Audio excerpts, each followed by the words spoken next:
شاہ جی میں بھی خادم آپ ہی کے حسین انداز میں سوچ رہا ہوں۔ اپنی بات میں نے مکمل کہا، کرنے کے بعد وہ لوگ چاہے ڈری کچھ سہمی بھی کر نظر لیں، سے مجھے تکنے لیکن لگا، ہماری تو توجہ میں نے کا اس کی پہلا آنکھوں میں مرکز دیکھتے ہوئے سوال صرف اور کیا، صرف کانا کیا جمع تم نے ہی اس ہے۔ مردہ شخص کا چہرہ باقی سب دیکھا ہے؟ معاملات جی اس کے ملک بعد۔ صاحب، وہ سر کو آپ ہامے نے لاتے دیکھ ہی ہوئے لیا ہے کہ خوف زدہ میں لہجے نے میں احمد بولا، علی کو کس کیا قسم تم کا اسے جواب پہچانتے دیا ہو؟ ہے۔ نہیں جناب۔ میرے ان الفاظ سے میں نے آپ کو حوالدار کی بخوبی طرف دیکھتے ہوئے اندازہ ہو کہا، گیا ہوگا کہ شاہ جی میری آپ پہلی خادم ترجیح حسین کے کیا ہے۔ ساتھ جا کر جی ذرا بالکل، اس لاش کا میں سمجھ ابتدائی سکتا جائزہ ہوں لیں ملک صاحب۔ تاکہ بنیادی شاید وہ اپنے معلومات کانا سامنے جمع آ کے سکے۔ مشورے کی وہ تاہمیں کہ جھانکا باقاعدہ نہیں ہے شاہ کارروائی جی۔ تو سورج ان کی اگنے کے وضاحت کرتے کی تو بات مہربانی ہوگی اس کی جناب روشنی کی۔ میں ہی کی جا وہ سکے گی۔ شائستہ سے لہجے میں بولا، آپ یہاں کے آپ کا لوگوں کو اشارہ مجھ سے کس زیادہ طرف ہے؟ جانتے اور پہچانتے میں نے ہیں، تھوڑی دیر اسی پہلے لیے میں آپ کو بھیج اس رہا نے ہوں۔ تھوڑی دیر پہلے ہمیں عین مشورہ ممکن ہے دیا کہ تھا اس بندے کی جب آپ ہمارے شناخت کر لیں، ماکا اور تاکہ راجو جس کے تھانے بعد کے قریب ہمارا ہی کام آسان کہیں ہو جائے، موجود ہیں تو پھر ہم اور نے ہاں اپنے عملے کے ساتھ میں آپ تمام افراد کو لالٹین بھی لے جائیں۔ اور گرفتاری اوکے کے لیے ملک آس پاس صاحب، کے علاقے میں میں پھیلا بکے کی دینا جانب چاہیے۔ روانہ ہو رہا ہوں۔ میں نے یاد چمن دلانے شاہ والے نے انداز پرعزم میں لہجے کہا، میں کہا، یعنی اس اور کی چائے دلی کے خواہش لیے ہے کہ معذرت اس چاہوں تھانے گا، کا سارا اب عملہ چائے کی باہر چلا ضرورت بھی جائے نہیں رہی شاہ جی، تاکہ میں اگر نے اس کے ٹھوس ذہن میں انداز میں کوئی کہا۔ خطرناک خادم حسین کی شیطانی اطلاع نے منصوبہ تو پڑ میری رہا ہے نیند تو اڑا دی ہے۔ اس پر عمل چمن شاہ نے مائنہ خیز کرنا انداز میں مجھے آسان ہو دیکھا، جائے۔ پھر خادم حسین کے ساتھ میرے بالکل کمرے ملک سے صاحب، نکل گیا۔ اس طرف تو میرا میں واقعی ان میں کے ساتھ دھیان ہی نہیں گیا۔ تھانے کے گیٹ تک یہ آیا۔ کانا دجال تو بہت ہی چال باز اور منصوبہ ساز مجرم ہے ملک صاحب، لیکن ہم ان کی کوئی چال اور کوئی منصوبہ پھیلنے اور پھولنے نہیں دیں گے شاہ جی۔ میں نے چٹانی لہجے میں کہا۔ وہ تعدل سے بولا، انشاءاللہ۔ ہمارے درمیان سنجیدہ نوعیت کی گفتگو جاری تھی کہ حوالدار نے مجھ سے پوچھ لیا، ملک صاحب آپ نے احسان اللہ کو کوٹ غازی کلاں کیوں بھیجا؟ ابھی تک مجھے اتنی فرصت نہیں ملی تھی کہ میں چمن شاہ کو اپنے پروگرام کی اس تبدیلی کے بارے میں بتاتا۔ کوارٹر سے نکلنے کے بعد تو میں کانا جمع کے ساتھ مصروف ہو گیا تھا۔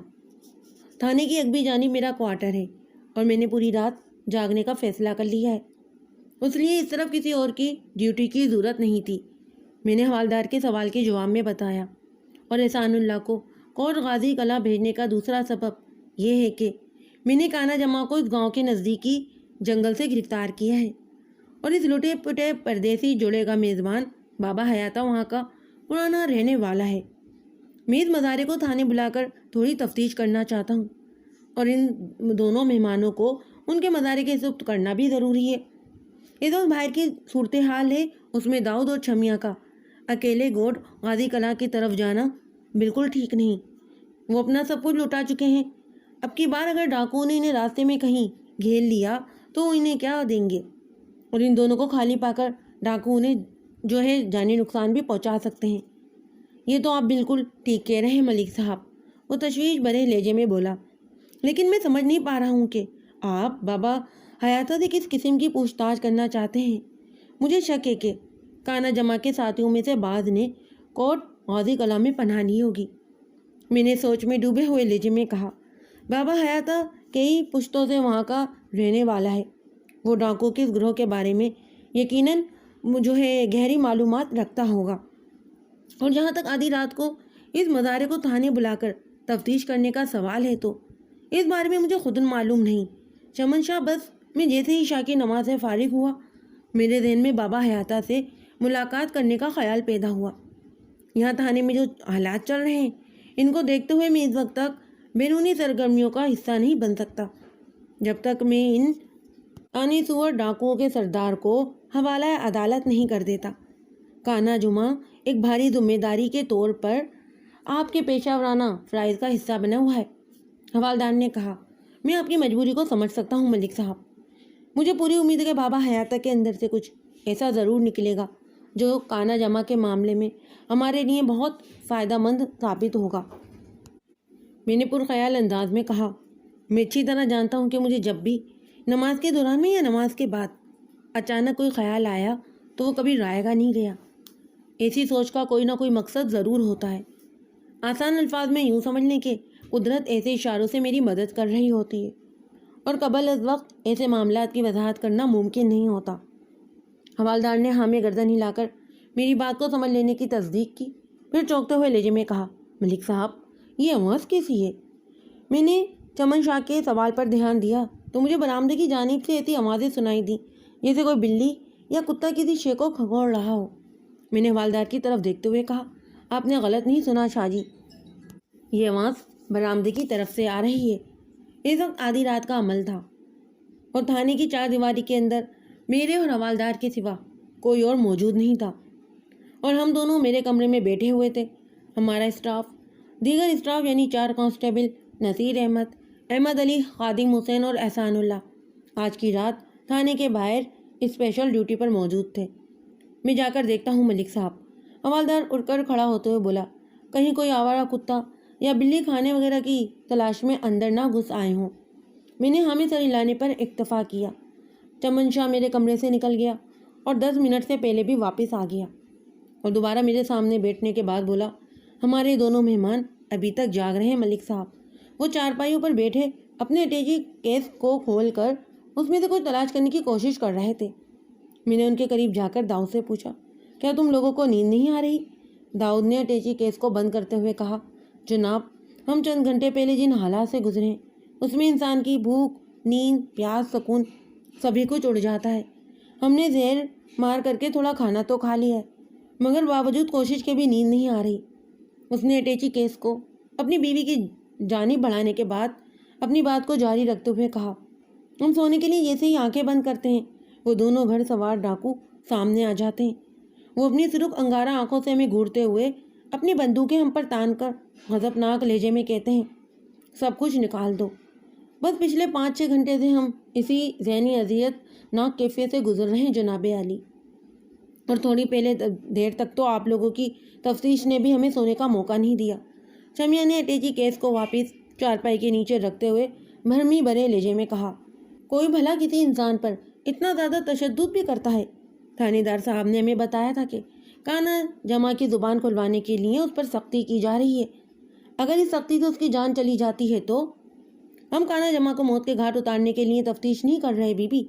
میں نے بھی واضح الفاظ میں نسیم عرف شمیہ سے کہا، اس کے اندر سے جو معلومات نکلیں گی وہ ہمیں اور اس گروہ کے دوسرے آدمیوں تک پہنچنے میں مدد کریں گی، اور یہ مت بھولو کہ کانا جمع کے انہی آدمیوں سے راجہ اور ماکھا بھی شامل ہیں۔ جب تک یہ دونوں ڈاکو ہمارے ہتھے نہیں چڑھیں گے تمہارے طلائی زیورات اور داؤد کی تگڑی رقم کی بازیابی ممکن نہیں ہو سکے گی۔ آ رہی ہے میری بات سمجھ میں؟ جی، شمیہ تھوک نگلتے ہوئے بولی۔ داؤد نے کہا، ٹھیک ہے حوالدار صاحب، آپ اپنا کام جاری رکھیں، ہمیں تو بس یہ رات یہاں گزارنا ہے، کل صبح ہم تھانے سے روانہ ہو جائیں گے۔ ہمارا جو مال اور اسباب چلا گیا ہے اس کا دکھ تو ہمیں بہت ہے، لیکن شکر ہے رب کا کہ ہماری جان بچ گئی۔ سیانے کہہ گئے ہیں کہ جان ہے تو جہاں ہے۔ سیانے غلط نہیں کہتے داؤد، میں نے اس سے کہا، اب تم لوگ آرام سے سو جاؤ اور ہمیں بھی اپنا کام کرنے دو۔ حوالدار نے اپنی بات ختم کرنے کے بعد میری طرف دیکھتے ہوئے کہا، ملک صاحب، میں انہیں سونے کی تاکید تو کر رہا ہوں، لیکن مجھے نہیں لگتا کہ وہ لوگ آج کی رات ایک پل کے لیے بھی سو سکیں گے۔ آپ کو ایسا کیوں لگتا ہے شاہ جی؟ اس کے 2 اسباب ہیں ملک صاحب۔ جواب دینے سے پہلے مجھے آپ سے ایک درخواست کرنا تھی۔ میں نے چونک کر اس کی طرف دیکھا اور پوچھا، ایسی کون سی درخواست ہے شاہ جی؟ چند لمحات تک وہ تعجب کی کیفیت میں مبتلا رہنے کے بعد گویا ہوا، آپ میرا حد سے زیادہ احترام کرتے ہیں، جبکہ عملے کے دوسرے افراد کے ساتھ آپ کا رویہ بالکل جدا ہے۔ میں یہ نہیں کہہ رہا کہ آپ خدا نہ خواستہ ان کے ساتھ بدتمیزی سے پیش آتے ہیں، آپ اپنے نیچے کام کرنے والے تمام افراد کے ساتھ نرمی اور اخلاق کا برتاؤ کرتے ہیں، مگر میرے ساتھ آپ کا سلوک ان سے بہت مختلف ہے، جسے بعض اوقات مجھے شرمندگی سی ہونے لگتی ہے۔ شاہ جی، میں نے آپ کی الجھن کی تہ تک رسائی حاصل کر لی ہے، میں نے ٹھہرے ہوئے لہجے میں کہا، آپ سید زادے ہیں، آپ کا حسب نفس کہیں نہ کہیں پیچھے جا کر اہل بیت سے جڑتا ہے۔ میں سعادت کا بہت احترام کرتا ہوں شاہ جی، بس اتنی سی بات ہے۔ یہ اتنی سی بات نہیں ہے ملک صاحب، وہ عقیدت بھری نظروں سے مجھے دیکھتے ہوئے بولا، آپ نے بڑے اہم نقطے کو پکڑ کر رکھا ہے، میں اس سے زیادہ اور کچھ نہیں کہہ سکتا۔ پھر میں نے کہا، آپ مجھے بتائیں، ان میاں بیوی کے رات بھر نہ سو سکنے کے 2 اسباب کون سے ہیں؟ نمبر 1، ان کے ساتھ آج شام میں جو صحنیہ پیش آیا ہے وہ داؤد اور شمیہ کے حساب کو توڑنے اور ان کے حواس کو جھوڑنے کے لیے کافی ہے، وہ وضاحت کرتے ہوئے بولا۔ نمبر 2، 1 گھنٹے کی مدت گزر جانے کے بعد بھی کانا جمع نے زبان نہیں کھولی تو ہم اس کا جو حشر کرنے جا رہے ہیں وہ اسے بے دریغ چیخنے پر مجبور کر دے گا، اور اس مردود کی اذیت ناک چیخیں تھانے کی چھت اور در و دیوار کو ہلا کر رکھ دیں گی، اور کانا جمع جس درد بھرے انداز میں چیخے اور چلائے گا وہ سما انہیں کیا خاک سونے دے گا۔ آپ کی بات تو 16 آنے صحیح ہے شاہ جی، میں نے بھی اتفاق کرتے ہوئے کہا، کل کا سورج طلوع ہونے سے پہلے کانا جمع کی زبان کو ضرور کھلوانا ہے، تاکہ میں کل ہی اس کیس کا چالان تیار کر کے اس شیطان کو عدالت میں پیش کر دوں۔ میں نے پہلے تو یہی سوچا تھا کہ کانا جمع کو 6 فروری کی صبح حوالہ عدالت کروں گا، مگر شام سے اب تک تھانے کے گرد و نواح میں جو شیر انگیز بدلاؤ دیکھنے کو مل رہا ہے وہ اس بات کا تقاضا کرتا ہے کہ ایک چشم ڈاکو کے سردار کو زیادہ عرصے تک کسٹڈی میں نہ رکھا جائے، ورنہ کوئی بھی سنجیدہ پیچیدگی پیدا ہو سکتی ہے۔ ملک صاحب اللہ کا شکر کہ گولی کانا جمع کی ٹانگ کو گھائل کرتے ہوئے آگے نکل گئی تھی۔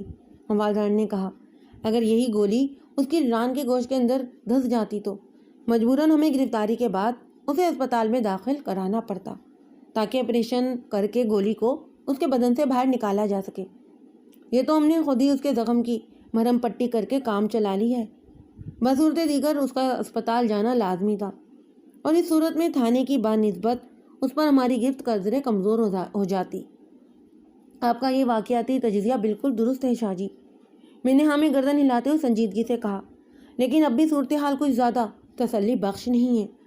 اگر وہ منحوس شخص اس وقت حوالات کے اندر بند تو ہے، لیکن میں تھانے کی بیرونی فضا میں ایک عجیب سی بے چینی، بے کفی اور بے نام سی ہلچل محسوس کر رہا ہوں۔ مجھے ایسا لگتا ہے کہ کچھ ہونے والا ہے۔ کیا ہونے والا ہے اس کا مجھے بھی کچھ اندازہ نہیں۔ کچھ نہیں ہوگا ملک صاحب، چمن شاہ نے پر اعتماد لہجے میں کہا، اللہ خیر کرے گا، ہم پوری طرح تیار ہیں۔ اگر کچھ ایسا ویسا ہوا بھی تو ہم بآسانی اس ناکانی آفت سے نپٹ لیں گے۔ بالکل، میں نے ٹھوس لہجے میں کہا۔ میں نے جمال الدین عرف کانا جمع کو بس 1 گھنٹے کی مہلت دی تھی تاکہ وہ زبان کھولنے یا بند رکھنے کے حوالے سے اچھی طرح سوچ سمجھ کر کوئی مناسب سا فیصلہ کر لے۔ یہ تو طے تھا کہ اگر اس نے مجھ سے تعاون نہ کیا تو میں وعدے کے مطابق اس کے ٹانگ کے زخم میں چلی پاؤڈر بھرنے میں کسی رعایت سے کام نہیں لینے والا تھا۔ کانا جمع جیسے ناپاک معاشرتی ناصوروں کی جرائی کا مجھے بڑا ہی وسیع تجربہ تھا، اور اس سلسلے میں خاصا بہرحم اور شفاق بھی تھا۔ 1 بجنے میں 10 منٹ باقی تھے کہ حوالدار دوبارہ میرے کمرے میں آیا۔ میں رات کے ابتدائی حصے سے ہی ٹک کر اپنی کرسی پر بیٹھا ہوا تھا۔ حوالدار تھوڑی دیر پہلے ہی تھانے کے اندرونی بیرونی حصے میں ایک راؤنڈ لگا کر گیا تھا۔ وہ میرے سامنے کرسی پر بیٹھ چکا تو میں نے سوال کیا، شاہ جی باہر کی کیا خبریں؟ تھانے کے باہر تو مکمل سکون اور سناٹا ہے، اس نے بتایا۔ اور ہمارے مہمانوں کا کیا حال ہے؟ وہ دونوں چپ چاپ اپنی چارپائیوں پر لیٹے ہوئے ہیں، حوالدار نے جواب دیا۔ وہ واقعی سو چکے ہیں یا ایسے ہی آنکھیں بند کیے نیند کی آمد کا انتظار کر رہے ہیں؟ اس بار بھی میں یقین سے کچھ نہیں کہہ سکتا۔ اب کی بار میں نے ان سے بات کرنے کی کوشش نہیں کی۔ یہ آپ نے بہت اچھا کیا شاہ جی، وہ آنکھیں میچ کر بھی لیٹے رہے تو انہیں نیند آنے کے امکانات بڑھ جائیں گے۔ بات کے اختتام پر میں نے ایک مرتبہ پھر جمائی لی، انہیں نیند آئے گی یا نہیں، مگر میں دیکھ رہا ہوں کہ آپ اس وقت آپ کو بھرپور نیند کی اشد ضرورت ہے اس وقت۔ حوالدار نے معنی خیز لہجے میں کہا، کوئی کانسٹیبل تو یہاں موجود نہیں، میں خود ہی گرما گرم چائے بنا کر لاتا ہوں، اس سے نیند اور سردی دونوں ہی بھاگ جائیں گے۔ اس کے بعد ہم اپنے خاص الخاص مشن میں مصروف ہو جائیں گے۔ بے ساختہ میرے منہ سے نکلا، کون سا مشن؟ میں کانا جمع کی گھائل ٹانگ میں پسی ہوئی مرچیں بھرنے والے پروگرام کی بات کر رہا ہوں ملک صاحب۔ آپ نے اسے سوچنے کے لیے 1 گھنٹے کی مہلت دی تھی، یہ وقت پورا ہونے میں چند منٹ باقی ہیں، تو آپ کو یقین ہے کہ وہ خبیث زبان نہیں کھولے گا؟ میں نے سوالیہ نظر سے حوالدار کو دیکھا۔ اس کا امکان تو بہرحال ہے نا؟ ہاں، ایسا ممکن ہے، میں نے تائیدی انداز میں کہا، اور ایسا کر کے وہ اپنی تکلیف کو بہت زیادہ بڑھاوا دے گا۔ میں چائے کا بندوبست کرنے جا رہا ہوں، اگر داؤد اور شمیہ مجھے بیدار ملے تو انہیں بھی چائے کی دعوت دے دوں گا۔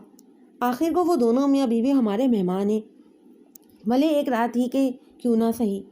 شاہ جی آپ کی بات سے میرے ذہن میں ایک آئیڈیا آیا ہے، وہ ترنت بولا۔ کیسا آئیڈیا ملک صاحب؟ اگر ہمارے مہمان واقعی جاگ رہے ہیں اور انہیں چائے کی طلب بھی محسوس ہو رہی ہے تو یہ نیک کام چھمیا سے بھی لیا جا سکتا ہے۔ میں نے کہا، میرا مطلب ہے چائے بنانے کا کام۔ گڈ آئیڈیا، اس نے توصیفی نظر سے مجھے دیکھا۔ یہ کام تو واقعتاً کسی خاتون ہی کو زیب دیتا ہے۔ خیر، میں انہیں چیک کرتا ہوں، اگر وہ لوگ سو چکے ہوں تو پھر انہیں جگانے کی غلطی نہیں کرنا شاہ جی، میں نے تاکیدی انداز میں کہا۔ سمجھ گیا ملک صاحب، وہ مضبوط لہجے میں بولا اور جانے کے لیے اٹھ کھڑا ہوا۔ قبل اس کے کہ حوالدار چمن شاہ میرے کمرے سے باہر قدم رکھتا، کانسٹیبل خادم حسین بھوکلاہٹ بھرے انداز میں کمرے میں داخل ہوا۔ اس کی آنکھوں میں وحشت اور چہرے پر ہوائیاں اڑ رہی تھیں۔ اس نے مجھے سلیوٹ کیا اور حد درجہ گھبرائے ہوئے لہجے میں بولا، ملک صاحب، لاش؟ کس کی لاش؟ میں نے چونکتے ہوئے لہجے میں کہا۔ کون سی لاش خادم حسین؟ جناب آپ نے میری ڈیوٹی تھانے کے بائیں جانب والے حصے میں لگائی تھی، وہ سر سیما لہجے میں وضاحت کرتے ہوئے بولا۔ میں پوری طرح چوکنا ہو کر وہاں پہرا دے رہا تھا کہ میں نے تھوڑے فاصلے پر کسی کو لیٹے ہوئے دیکھا۔ آپ جانتے ہیں کہ ہمارے تھانے کی چاروں طرف دور دور تک کھیتوں کا سلسلہ پھیلا ہوا ہے۔ کچھ عرصہ پہلے ہی مکئی کی فصل اتری ہے اور اب وہ کھیت خالی پڑے ہیں۔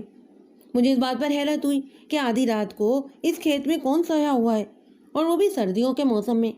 میں کافی دیر سے وہاں ڈیوٹی دے رہا تھا اور اس سے پہلے میرا دھیان اس طرف بالکل نہیں گیا، لیکن جب میں نے دیکھ لیا تو پھر یہ پتہ لگانا ضروری ہو گیا کہ آخر وہ بندہ ہے کون، اور سردی کی ٹھنڈی ٹھار رات میں وہ یوں کھلے آسمان کے نیچے کیوں سو رہا ہے۔ وہ ایک ہی سانس میں بولتا چلا گیا۔ ملک صاحب، رائفل میرے پاس تھی، اس لیے مجھے ذرا سا بھی ڈر نہیں لگا، اور پھر آپ نے بھی اجازت دے دی تھی کہ اگر کوئی مشکوک بندہ تھانے کے آس پاس نظر آئے تو اسے قابو کرنے کی ضرورت پڑنے پر گولی بھی چلائی جا سکتی ہے۔ ان لمحات میں وہ سویا ہوا بندہ مجھے مشکوک ہی لگا تھا، اس لیے میں رائفل لیے بڑی بہادری سے اس کے نزدیک پہنچ گیا اور تحکمانہ لہجے میں کہا، کون ہو تم اور اتنی رات گئے یہاں کیا کر رہے ہو؟ یہ سوال کرتے ہوئے میں نے اسے مسلسل اپنی رائفل کے نشانے پر رکھا ہوا تھا، تاکہ اگر وہ کوئی چالاکی یا ہوشیاری دکھانے کی کوشش کرے تو میں اس کے بدن کے کسی محفوظ حصے پر فائر کر سکوں۔ لیکن جب میرے کئی بار پکارنے پر بھی اس بندے کے وجود میں کوئی حرکت پیدا نہیں ہوئی تو میں نے اسے ہلا جھلا کر دیکھا۔ تبھی یہ انکشاف ہوا کہ وہ تو مر چکا ہے۔ خادم حسین اپنی بات مکمل کرنے کے بعد ڈری سہمی نظر سے مجھے تکنے لگا تو میں نے اس کی آنکھوں میں دیکھتے ہوئے سوال کیا، کیا تم نے اس مردہ شخص کا چہرہ دیکھا ہے؟ جی ملک صاحب، وہ سر کو ہامے لاتے ہوئے خوف زدہ لہجے میں بولا۔ کیا تم اسے پہچانتے ہو؟ نہیں جناب، میں نے حوالدار کی طرف دیکھتے ہوئے کہا۔ شاہ جی، آپ خادم حسین کے ساتھ جا کر ذرا اس لاش کا ابتدائی جائزہ لیں تاکہ بنیادی معلومات سامنے آ سکیں۔ وہ کہ باقاعدہ کارروائی تو سورج اگنے کی بات اس کی روشنی میں ہی کی جا سکے گی۔ آپ یہاں کے لوگوں کو مجھ سے زیادہ جانتے اور پہچانتے ہیں، اسی لیے میں آپ کو بھیج رہا ہوں۔ عین ممکن ہے کہ اس بندے کی آپ شناخت کر لیں تاکہ جس کے بعد ہمارا کام آسان ہو جائے، اور ہاں، ساتھ میں آپ لالٹین بھی لے جائیں۔ اوکے ملک صاحب، میں وقوع کی جانب روانہ ہو رہا ہوں، چمن شاہ نے پرعزم لہجے میں کہا، اور چائے کے لیے معذرت چاہوں گا۔ اب چائے کی ضرورت بھی نہیں رہی شاہ جی، میں نے ٹھوس انداز میں کہا۔ خادم حسین کی اطلاع نے تو میری نیند اڑا دی ہے۔ چمن شاہ نے معنی خیز انداز میں مجھے دیکھا، پھر خادم حسین کے ساتھ میرے کمرے سے نکل گیا۔ میں ان کے ساتھ تھانے کے گیٹ تک آیا۔ اوجھل ہو کر تاریکی کا حصہ نہیں بن گئے، میں انہی کی سمت دیکھتا رہا۔ حوالدار چمن شاہ ایک تجربے کار اور قابل بھروسہ پولیس اہلکار تھا۔ اسے پولیس ڈپارٹمنٹ میں خدمتیں انجام دیتے ہوئے ایک طویل عرصہ گزر گیا تھا۔ مجھے یہ بتانے میں کوئی عار محسوس نہیں ہو رہا کہ ان 4 ماہ میں نے چمن شاہ سے کئی کام کی باتیں بھی سیکھی تھیں۔ میں واپس اپنے کمرے میں جانے کے لیے برآمدے سے گزرا تو میری نگاہ اس مہمان جوڑے کی طرف اڑ گئی جو وقت کی ستم ظرفی کا شکار ہو کر میرے پاس آئے تھے اور مجبوراً انہیں رات گزارنے کے لیے میرے تھانے کا مہمان بننا پڑا تھا۔ ایک فوری خیال کے تحت میرے قدم برآمدے کے اس کونے کی سمت بڑھ گئے جہاں چمن شاہ نے ان کے سونے کا بندوبست کر رکھا تھا۔ میں ان کی چارپائیوں کے نزدیک پہنچا تو مجھے داؤد کے بدن میں حرکت سی دکھائی دی۔ وہ چارپائی پر لیٹا ہوا ضرور تھا مگر ابھی تک جاگ رہا تھا، مگر اس کی بیوی نسیم عرف شمیہ بے سدھ پڑی تھی۔ میں داؤد کی چارپائی کے انتہائی قریب پہنچا تو میری موجودگی کو محسوس کر کے وہ اٹھ کر بیٹھ گیا۔ میں نے نرم لہجے میں سوال کیا، لگتا ہے تمہاری سونے کی کوشش بیکار جا رہی ہے، بتاؤ میں تمہارے لیے کیا کر سکتا ہوں؟ آپ کو بالکل ٹھیک لگ رہا ہے تھانے دار صاحب، وہ بیزاری سے بولا۔ آپ بھلا میرے لیے کیا کر سکیں گے؟ آپ کو تو خود بھی نیند نہیں آ رہی۔ ہماری ڈیوٹی 8 یا 12 گھنٹے کی نہیں ہوتی داؤد، میں نے ٹھہرے ہوئے لہجے میں کہا، اور ہمیں ہفتہ وار چھٹی بھی نہیں ملتی۔ بس یوں سمجھ لو کہ جب تک تھانے میں ہیں ڈیوٹی پر موجود ہیں، مگر ایسی بھی کیا ڈیوٹی کے انسان رات میں بھی نہ سو سکے، وہ اکتائے ہوئے لہجے میں بولا۔ میں یہی دیکھ رہا ہوں کہ آس پاس کا سارا ماحول نیند کی چادر اوڑھے سکون سے سو رہا ہے، مگر آپ کا تھانہ مسلسل جاگ رہا ہے۔ آپ کے عملے کا بھی آنا جانا لگا ہوا ہے۔ ہم تو اپنی پریشانی کو لے کر نہیں سو رہے، کم از کم آپ لوگ تو آرام سے نیند پوری کریں۔ ایسا تھانہ تو میں نے کہیں دیکھا اور نہیں سنا۔ دیکھو اور سنو گے بھی نہیں داؤد، میں نے معنی خیز انداز میں کہا، کیونکہ میں تھانے دار ذرا دوسری ٹائپ کا ہوں، اور یہ تو طے ہے کہ جیسا تھانے دار ویسا ہی اس کا تھانہ۔ باقی جہاں تک میرے عملے کی بات ہے تو وہ سب صرف میرے ہی اشاروں پر حرکت کرتے ہیں۔ میں نے رات کے ابتدائی حصے میں ہی اپنے ہوشیار بندوں کو ان 2 ڈاکوں کی تلاش میں روانہ کر دیا تھا جنہوں نے آج شام تم میاں بیوی کو بندوقیں دکھا کر لوٹا تھا۔ مجھے امید ہے کہ وہ لوگ صبح تک کوئی اچھی خبر لے کر آئیں گے اور اس کے بعد ہی میں آپ میاں بیوی سے کیا ہوا وعدہ پورا کر سکوں گا۔ داؤد نے مجھ سے یہ نہیں پوچھا کہ میں نے ان سے کون سا وعدہ کر رکھا ہے۔ وہ عجیب سے لہجے میں بولا، آپ نے تو کئی گھنٹے پہلے اپنے عملے کے ان بندوں کو ان ڈاکوں کی تلاش میں بھیجا تھا، مگر اس کے بعد بھی آپ لوگوں میں سے کوئی آ رہا ہے اور کوئی جا رہا ہے، اور کوئی حوالات کی جانب سے کانا جامہ کی اذیت ناک چیخیں سنائی دینے لگتی ہیں۔ سمجھ میں نہیں آ رہا کہ آخر اس تھانے میں ہو کیا رہا ہے۔ اگرچہ ہم دونوں دھیمے لہجے میں باتیں کر رہے تھے، لیکن شاید شمیہ کی کچی نیند تھی، چنانچہ وہ بھی اٹھ کر بیٹھ گئی، خواب آلود نظر سے ہم کو تکنے لگی۔ ہو یہ رہا ہے، میں نے داؤد کے سوال کے جواب میں بتایا، کچھ دیر پہلے چودھری رب نواز کے بھوسے کے گودام میں آگ لگ گئی تھی، لہذا میرے عملے کو فوراً حرکت میں آنا پڑا، اور ابھی بھی یہ اطلاع ملی ہے کہ تھانے کے بائیں جانب تھوڑے فاصلے پر کسی آدمی کی لاش پڑی ہوئی ملی ہے۔ میں نے حوالدار کو ایک کانسٹیبل کے ساتھ ادھر ہی بھیجا ہے۔ تم لوگوں کے لیے یہ سب عجیب ہو سکتا ہے، مگر ہم لوگ اس کے عادی ہیں۔ تھانے میں یہ سب چلتا رہتا ہے، دن ہو یا رات، اس سے کوئی فرق نہیں پڑتا۔ تو اس وقت آپ تھانے میں اکیلے ہیں؟ داؤد کی بیوی نے مجھ سے پوچھا۔ لاش والی بات پر انہوں نے ذرا توجہ نہیں دی۔ ہاں بالکل، میں نے صاحب سے کام لیتے ہوئے کہا اور شمیہ سے پوچھا، کوئی خاص بات؟ کوئی خاص بات نہیں جناب، وہ جلدی سے بولی۔ میں نے آپ سے یہ سوال اس لیے کیا ہے کہ کافی دیر سے خطرناک ڈاکو کانا جمع کے چیخنے چلانے کی آوازیں نہیں آ رہی۔ آپ کا حوالدار خاصا گرم مزاج کا ہے، اس نے ڈاکو کے سردار کی زبان کھلوانے کے لیے اس پر بڑا تشدد کیا ہے، مگر آپ اس سے بڑے مختلف ہیں۔ آپ کی تربیت میں نرمی پائی جاتی ہے، شاید اس لیے کہ اب وہ ڈاکو سکون میں ہیں۔ کیا اس نے آپ کی مطلوبہ معلومات فراہم کر دی ہیں؟ شمیہ کی باتوں میں مجھے کہیں بھی کوئی بے ربط بات نظر نہیں آئی۔ عین ممکن ہے بقول چمن شاہ یہ اس کی منتشر خیالی کا نتیجہ ہو۔ پریشانی کے عالم میں انسان اپنی گفتگو کا فوکس کھو بیٹھتا ہے۔ بہرحال میں نے اس کے آخری سوال کا جواب دینا ضروری سمجھا اور ایک فوری خیال کے تحت پوچھا، شمیہ تم نے شام میں کانا جمع کو دیکھنے کی خواہش کی تھی، کیا اب بھی تم ایسا چاہتی ہو؟ جی ہاں، وہ خوش ہوتے ہوئے بولی۔ رات جب میں نے آپ کے حوالدار سے یہی بات کی تو اس نے مجھے ٹالنے والے انداز میں کہا تھا کہ میں چپ چاپ سو جاؤں۔ کانا جمع سے میرا ملنا اتنا بھی ضروری نہیں ہے، یہ ملاقات کل صبح بھی ہو سکتی ہے۔ حالانکہ مجھے کسی ڈاکو سے ملاقات کرنے کا شوق نہیں ہے تھانے دار صاحب، میں تو بس ایک نظر دیکھنا چاہتی ہوں کہ یہ ڈاکو لوگ ہوتے کیسے ہیں۔ میں تمہاری یہ خواہش ابھی پوری کر سکتا ہوں شمیہ، میں نے کہا۔ میں تمہیں اپنے ساتھ حوالات لے جا کر کانا جمع کی ایک جھلک دکھانے کو تیار ہوں، لیکن اس کے بدلے میں تمہیں میرا ایک چھوٹا سا کام کرنا ہوگا۔ بولو منظور ہے؟ شمیہ نے شکزدہ نظر سے مجھے گھورا۔ وہ میری بات کا کوئی غلط مطلب لے بیٹھی تھی اور اس میں اس بیچاری کا قصور بھی نہیں تھا۔ آدھی رات کے وقت اگر ایک پولیس والا کسی عورت سے کہے کہ اس سے کوئی ضروری کام ہے تو اس کا دھیان پولیس والے کی بدنیتی کی طرف ہی جائے گا۔ آپ کو اس وقت میری بیوی سے کیا کام ہے تھانے دار صاحب؟ داؤد نے قدرے سخت اور محتاط لہجے میں مجھ سے کہا۔ ایسی کوئی بات نہیں جیسا تم لوگ سوچ رہے ہو۔ میں نے ان دونوں کے چہروں کے تاثرات کا باریک بینی سے جائزہ لینے کے بعد ٹھہرے ہوئے اور سمجھانے والے انداز میں کہا، دراصل آپ لوگوں کو نیند نہیں آ رہی اور میرے تھانے میں آج رات کچھ زیادہ ہی مصروفیت ہے، جس کی وجہ سے مجھے جاگنا پڑ رہا ہے، اور اتفاق سے اس وقت میرا زیادہ اسٹاف تھانے سے باہر اپنی ڈیوٹی کر رہا ہے۔ اس صورتحال میں اگر شمیہ ہم سب کے لیے چائے بنا دے گی تو سردی اور نیند کا مقابلہ کرنے میں کافی آسانی ہو جائے گی۔ میں نے نیند بھگانے والی بات اپنے لیے کی تھی، آپ لوگوں کو تو ویسے بھی نیند نہیں آ رہی۔ اوہ تو یہ بات ہے، داؤد ایک گہری اور پرسکون سانس لیتے ہوئے بولا۔ میں تو کچھ اور ہی سمجھ بیٹھا تھا۔ ایسا ویسا کچھ بھی سمجھنے میں شاید تمہارا کوئی قصور نہیں ہے داؤد، میں نے رسان بھرے لہجے میں کہا۔ تم آج شام ایک بدترین حادثے کا شکار ہو چکے ہو۔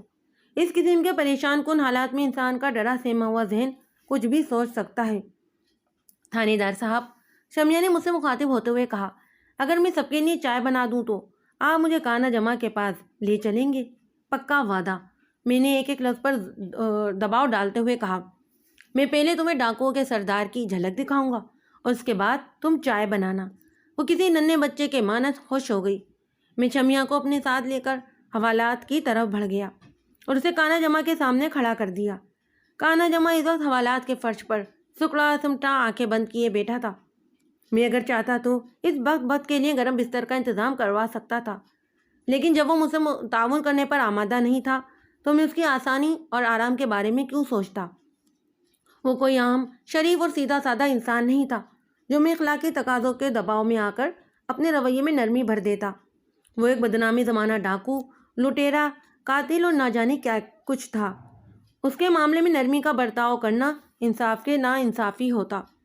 ہمارے قدموں کی آہٹ سن کر کانا جمع نے آنکھیں کھول دیں، گویا وہ سو نہیں رہا تھا۔ ویسے اس وقت وہ جس نوعیت کی صورتحال سے دوچار تھا، اس میں نیند کی آمد ناممکنات کی حد تک مشکل تھی۔ آج کی رات ہم سب جاگ رہے تھے، یہ الگ بات کہ اس رت جگہ کے لیے ہر کسی کے پاس اپنی ایک وجہ تھی جو دوسرے کی وجہ سے کافی مختلف تھی۔ بہرحال ان تمام وجوہات کے ڈانڈے کسی نہ کسی طرح ایک چشم ڈاکو جمال دین کی ذات کے ساتھ جڑے ہوئے تھے۔ کانا جمع نے ایک بھرپور نگاہ شمع پر ڈالی تو اس کی آنکھیں چمک اٹھیں۔ اس کی آنکھوں میں حیرت کے بجائے خوشی کے تاثرات تھے۔ اس خوشی کا تعلق شناسائی سے ہو سکتا تھا۔ تم نے ایک بدنام زمانہ ڈاکو کا دیدار کر لیا شمع، میں نے داؤد کی بیوی کی طرف دیکھتے ہوئے سپاٹ آواز میں کہا۔ اب تم وعدے کے مطابق میرے تھانے کے عملے اور اپنے لیے چائے بناؤ گی؟ تھانے دار صاحب، کانا جمع نے لجاجت بھرے لہجے میں کہا، ایک پیالی میرے لیے بھی بنوا دیں سرکار۔ اس رات کی ٹھنڈک اور آپ کے حوالدار کی مار نے میرے بدن کا جوڑ جوڑ دکھا دیا ہے۔ اب میں آپ کو کیا بتاؤں کہ میری کیا حالت ہو رہی ہے۔ اپنی اس حالت کے تم خود ذمہ دار ہو، میں نے درست لہجے میں کہا، اور اس حالت سے باہر نکلنا بھی تمہارے ہی ہاتھ میں ہے۔ اگر تم میرے تمام سوالات کے ٹھیک ٹھیک جواب دے دو گے تو میں تمہارے معاملے میں کسی حد تک نرمی برتنے کو تیار ہو جاؤں گا۔ میری سمجھ میں نہیں آ رہا کہ میں آپ کو کیسے یقین دلاؤں، وہ بے بسی سے بولا۔ میں اپنے کسی گروہ کے آدمی کے موجودہ ٹھکانے کے بارے میں کچھ نہیں جانتا۔ ٹھیک ہے، میں نے دو ٹوک اور شفاق لہجے میں کہا، پھر تمہارے لیے شمع نہیں، حوالدار چمن شاہ چائے بنائے گا، اور وہ بھی مرچوں والی۔ کانا کینا توز انداز میں مجھے گھور کر رہ گیا۔ میں شمع کے ساتھ آگے بڑھ گیا۔ میں دراصل شمع کو وہ جگہ دکھانا چاہتا تھا جہاں چائے بنانے کا تمام سامان رکھا ہوا تھا، لیکن قبل اس کے کہ میں مطلوبہ مقام تک رسائی حاصل کرتا، کانسٹیبل احسان اللہ بابا حیاتہ کو لے کر تھانے پہنچ گیا، اور ان دونوں نے گرم چادروں کی بغلیں مار رکھی تھیں جس کی وجہ سے ان کے چہرے پوری طرح دکھائی نہیں دے رہے تھے۔ شمع، تم تھوڑی دیر کے لیے برآمدے میں اپنے خاوند کے پاس جا کر بیٹھو، حوالدار چمن شاہ بھی واپس آنے والا ہے، پھر تم سب کے لیے ایک ساتھ چائے بنانا۔ جی ٹھیک ہے، وہ فرما برداری سے بولی اور برآمدے کی جانب بڑھ گئی۔ میں بابا حیاتہ کو لے کر اپنے کمرے میں آ گیا۔ کانسٹیبل احسان اللہ کو میں نے باہر ہی رکنے کا کہہ دیا تھا۔ حیات محمد عرف بابا حیاتہ کی عمر 60 سے اوپر تھی۔ وہ پتلے بدن کا مالک ایک عام سا کاشتکار تھا، تاہم اس وقت اس کے چہرے پر عام سے تاثرات نہیں تھے۔ وہ اپنے آدھی رات کو تھانے بلائے جانے پر خاصا خفا دکھائی دیتا تھا۔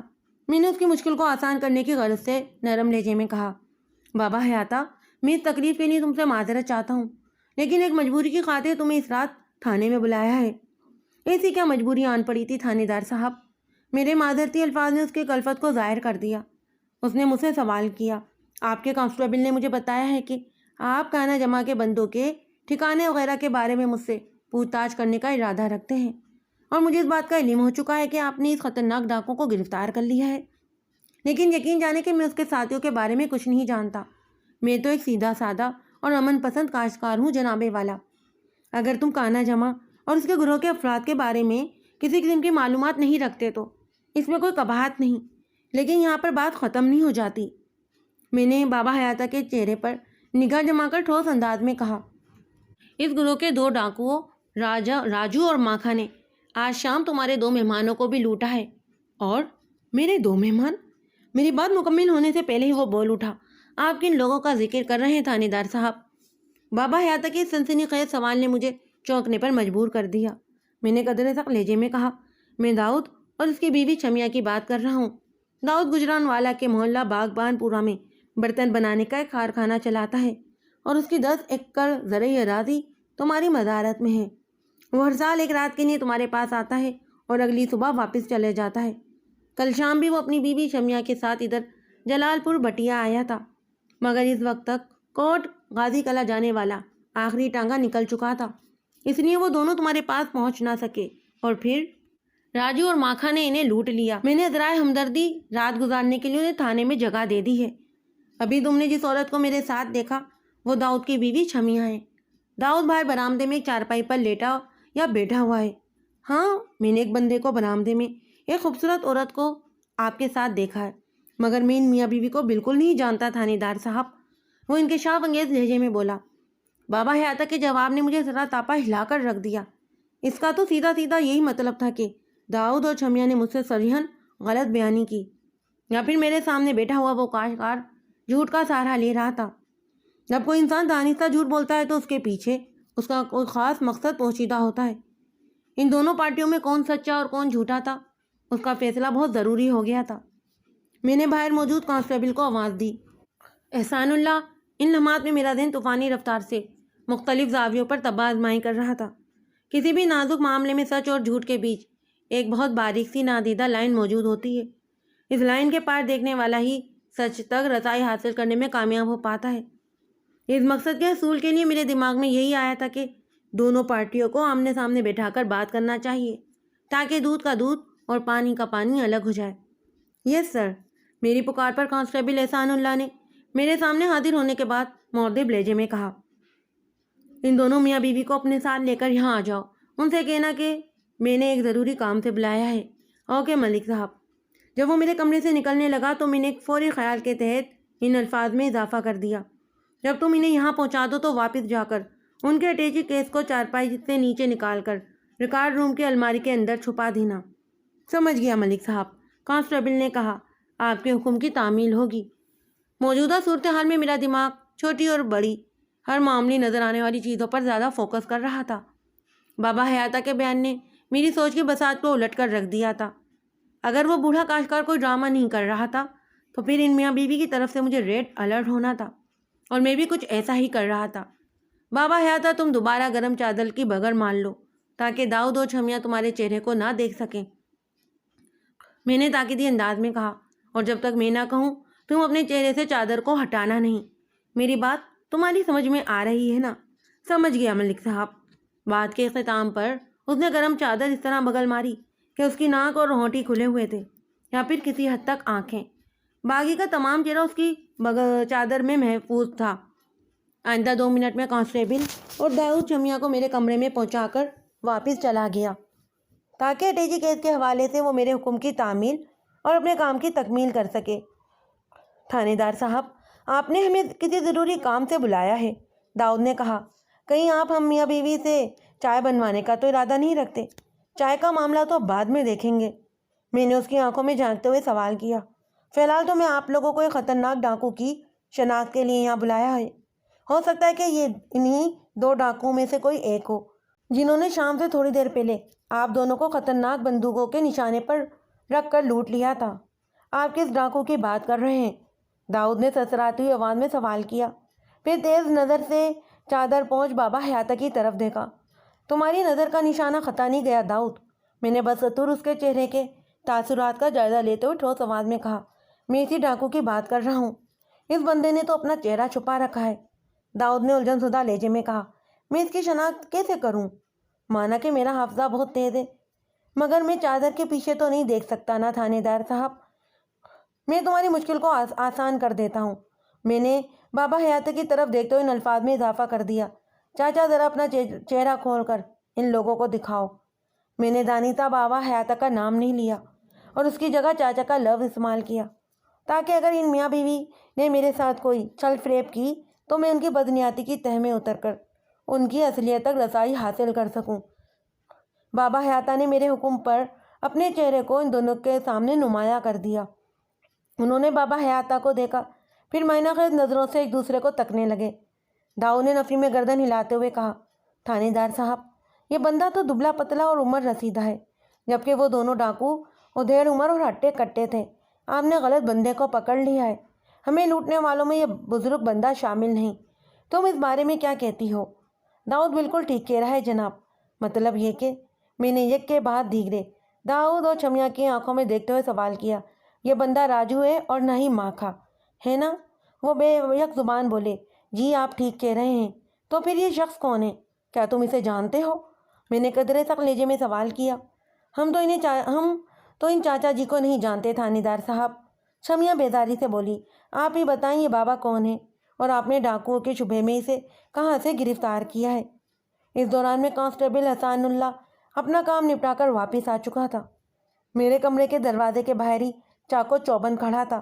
میں نے اس بزرگ کو کہیں سے گرفتار نہیں کیا۔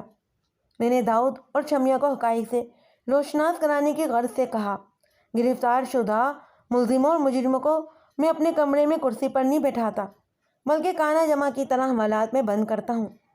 میں نے اسے کوٹ غازی کلا سے خاص طور پر آدھی رات کو اس لیے بلایا ہے کہ تمہاری اصلیت کو منظر عام پر لا سکوں، اور یہ محض بابا نہیں بلکہ حیات محمد عرف بابا حیاتہ ہے۔ میرے الفاظ آسمانی بجلی کے مانند ان دونوں پر گرے۔ وہ کبھی سوچ بھی نہیں سکتے تھے کہ میں نے یوں بے نقاب کر دوں گا، اور میں نے تو ابھی کچھ بھی نہیں کیا تھا۔ بابا حیاتہ کو تھانے بلانے کا خیال تو خود بخود قدرت نے میرے دماغ میں ڈالا۔ میرا تو اس طرف دھیان بھی نہیں گیا تھا۔ عشاء کی نماز کے بعد اللہ کی جانب سے مجھے یہ رہنمائی حاصل ہوئی تھی۔ اس کے بعد ہی میں نے کانسٹیبل احسان اللہ کو موضع کوٹ غازی کلاں کی طرف دوڑایا تھا۔ یہ تمام تر خیالات سیکنڈ کے 10ویں حصے میں میرے دماغ سے گزر گئے۔ میں نے ان دونوں کو اپنی کڑی نگاہ میں رکھا ہوا تھا۔ میں نے گرجدار آواز میں کہا، کون ہو تم لوگ؟ تھانے دار صاحب، کیا یہ وہی میاں بیوی ہیں جنہوں نے آپ کو بتایا تھا کہ میں ان کا مزارع ہوں؟ بابا حیاتہ نے مجھ سے پوچھا۔ میاں بیوی کا رشتہ تو بہت محترم اور پاکیزہ ہوتا ہے بابا۔ میں نے ان دونوں کو نفرت انگیز نظروں سے گھورتے ہوئے زیر قید لہجے میں کہا، یہ کمینے اس رشتے کے قابل نہیں ہیں۔ پھر میں دوبارہ داؤد اور شمیہ کی طرف متوجہ ہو گیا۔ تم کیا منہ میں گنگنیاں ڈالے بیٹھے ہو؟ میرے سوال کا کیوں جواب نہیں دے رہے؟ مجھے بتاؤ، ہو کون تم آخر، اور میرے ساتھ یہ ڈرامہ رچانے کا مقصد کیا ہے؟ میں ان کی زبان سے کسی بھی لولے لنگڑے جواب کی توقع کر رہا تھا۔ جواب تو انہوں نے دیا، مگر منہ کے بجائے پاؤں سے۔ وہ ایک جھٹکے سے اٹھے اور آن واحد میں انہوں نے دروازے کی جانب دوڑ لگا دی۔ میرے کمرے کے دروازے پر کانسٹیبل کھڑا تھا۔ میں نے آواز بلند کہا، احسان اللہ، انہیں روکو، یہ بھاگنے نہ پائیں۔ اور اس کے ساتھ ہی میں نے اپنا پسٹل بھی نکال لیا اور بجلی کی تیزی سے میں ان کے تعاقب میں لپکا۔ احسان اللہ چاقو چوبند تو تھا، مگر داؤد جیسا چال باز نہیں۔ داؤد نے بڑی مہارت سے اسے دور کا دھکا دیا اور برآمدے کی سمت دوڑتا ہوا چلا گیا۔ شمیہ بھی اس کے ساتھ تھی۔ وہ دونوں اپنی چارپائیوں کے پاس پہنچے اور اس کے نیچے اپنا اٹیچی کیس تلاش کرنے لگے۔ اسی تلاش میں انہیں سخت مایوسی ہوئی، کیونکہ میں نے ان کے اٹیچی کیس کو وہاں سے اٹھوا کر کہیں اور پہنچوا دیا تھا۔ ایک بات اچھی طرح میری سمجھ میں آ گئی کہ وہ اٹیچی کیس ان دونوں کے لیے بہت زیادہ اہمیت کا حامل تھا۔ تم جس چیز کو ڈھونڈ رہے ہو وہ میرے پاس محفوظ رکھی ہے، میں نے انہیں پسٹل کے نشانے پر رکھتے ہوئے کرخت لہجے میں کہا۔ تمہارا کھیل ختم ہو چکا ہے، شرافت سے گرفتاری دے دو۔ تم دونوں داؤد اور شمیہ تو ہرگز نہیں ہو سکتے۔ تم جو کوئی بھی ہو، میں اگلے 1 گھنٹے میں تمہاری اصلیت جان لوں گا۔ وہ میرے اندازے سے کچھ زیادہ ہی ضدی نکلے۔ گرفتاری دینے کے بجائے انہوں نے فرار ہونے کی کوشش کی۔ مجھے مجبوراً ان کی ٹانگوں پر فائر کرنا پڑی۔ میرا نشانہ خطا نہیں گیا۔ وہ برآمدے سے نکل ہی رہے تھے کہ میری چلاتی ہوئی گولیوں نے انہیں چیختے ہوئے اوندھے منہ زمین پر گرا دیا۔ اسی وقت حوالدار چمن شاہ کانسٹیبل خادم حسین کے ساتھ واپس آ گیا۔ حوالدار کی کہانی سننے کا وقت تھا اور نہ ہی موقع۔ میں نے چمن شاہ اور دیگر کانسٹیبل کی مدد سے ان دونوں زخمی بھگوڑوں کو گرفتار کر کے حوالات میں پہنچا دیا۔ ان کے برابر میں دوسرے کمرے میں خطرناک ڈاکو کانا جمع بند تھا۔ داؤد و شمیہ کے نام سے جن فرضی میاں بیوی نے مجھے اپنی دکھ بھری کہانی سنا کر تھانے میں رات گزارنے کی سہولت حاصل کی تھی، وہ در حقیقت کانا جمع کے ہی گروہ سے تعلق رکھتے تھے، اور اس ڈرامے کے توسط سے وہ اپنے سردار کو حوالات سے فرار کرنے کی نیت سے تھانے میں رکے تھے۔ ان کے بکسے کی تلاش میں خاصی سنسنی خیز اور فائدہ مند چیزیں نکلیں۔ اس اٹیچی کیس کے اندر 3 پسٹل، 4 خنجر اور آدھی زنی کا سامان، پیٹرول، ماچس وغیرہ سب موجود تھا۔ وہ اس سنہری موقع کی تلاش میں تھے جب تھانے کا عملہ سو جائے اور انہیں کوئی بھرپور کارروائی کرنے کے لیے راستہ ملے۔ ان کی بدقسمتی کی اس رات میرے تھانے کے عملے نے گویا خود پر نیند حرام کر لی تھی۔ ان نقلی میاں بیوی نے مزارع بابا حیاتہ کا نام تو سن رکھا تھا، لیکن اس کی صورت سے واقف نہیں تھے۔ شاید اسی لیے قدرت نے میرے ذہن میں یہ سوچ ڈالی کہ موضع کوٹ غازی کلاں سے بابا حیاتہ کو تھانے بلایا جائے۔ کانے جمع کے گروہ کے لوگوں نے اپنے گروہ کو میرے تھانے کے حوالات سے فرار کرنے کا جو ناپاک منصوبہ بنایا تھا وہ رب کے فضل سے کامیاب نہیں ہو سکا۔ آئندہ ایک ہفتے میں نے اس گروہ کے باقی افراد کو بھی گرفتار کر لیا، جن میں راجو اور ماکھا بھی شامل تھے۔ ان تمام دستور شکن عناصر کو میں نے قرار واقعی سزا دلوانے کے لیے پورا زور لگا دیا۔ مجھے اس کام میں کامیابی حاصل ہوئی، لیکن اس معاملے کے نبٹ جانے کے بعد کئی دن تک چمن شاہ اداس رہا۔ کیا بات ہے شاہ جی؟ ایک روز میں نے اس سے پوچھ ہی لیا۔ لگتا ہے آپ کو کانا جمع اور اس کے بندوں کے عبرتناک انجام سے خوشی نہیں ہوئی۔ ایسی بات نہیں ہے ملک صاحب، وہ بجھے ہوئے لہجے میں بولا۔ میں پوچھے بنا نہ رہ سکا، پھر کیسی بات ہے؟ میں ان مردود ڈاکو کے انجام سے تو بہت خوش ہوں ملک صاحب، لیکن میرا آئیڈیا بیچ میں ہی رہ گیا۔ آپ پیسی ہوئی مرچوں والے آئیڈیا کی بات کر رہے ہیں شاہ جی؟ اس نے بس سر ہلانے پر ہی اکتفا کیا۔ میں نے کہا دل چھوٹا کرنے کی ضرورت نہیں ہے شاہ جی، انشاءاللہ بہت جلد آپ کے آئیڈیا کو آزمانے کا موقع مل جائے گا۔ جواب میں چمن شاہ کے ہونٹوں پر توانا اور معنی خیز مسکراہٹ نمودار ہوئی۔ میں سمجھ گیا کہ اس کا موڈ بحال ہو چکا ہے۔